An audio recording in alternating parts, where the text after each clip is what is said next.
We have seen another round of decent snow totals in the mountains. The flakes started falling last night and they're still going. And that is where we find Weather Impact Team meteorologist Corey Reppenhagen on top of Berthoud Pass. Corey, I'm just going to make a guess that wind is coming in from behind you because your hood is up on top of your hat. What are conditions like there now?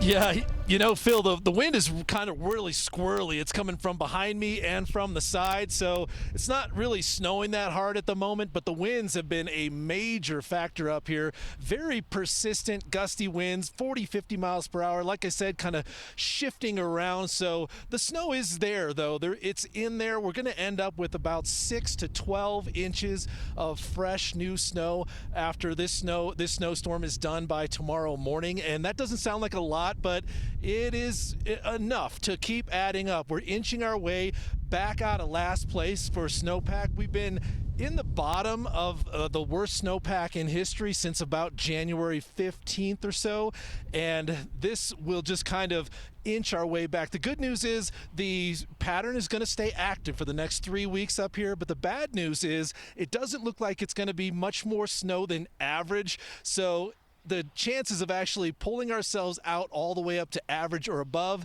is not impossible, but it seems like a very low probability. Here's the most telling data. If you take each of the last 38 spring snow seasons since 1987 and project those onto our current snowpack level, only one of those springs would be capable of getting us back to average this season. That would have been the spring of 1995. Even the spring of 2019 would fall short. That was the spring that we saw reservoirs spill on the Front Range after a historic avalanche cycle with slide after slide hitting Colorado highways. The long-range modeling through the first 2 weeks of March shows an active pattern, but only enough snow to keep Colorado snowpack out of last place. And the spring precipitation outlook from NOAA is slightly favoring below average precipitation through the end of May.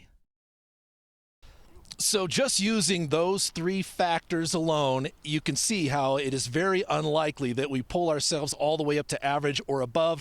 Maybe a more realistic goal would just to be not finish in last place. By the way, to give you an idea how wicked a spring like 1995 would be, we would have to get about 125 more inches of snow, which would be 25 more of these types of storms that we're having here tonight. That's about 6 to 12 inches. By the way, if you're traveling in the high country, mountain passes are going to be snowy tonight and also in the morning. Reported live on Berthoud Pass, I'm meteorologist Corey Reppenhagen for the 9 News Weather Impact Team. And right on cue, another gust of wind that pushes up the hood. It looks cold.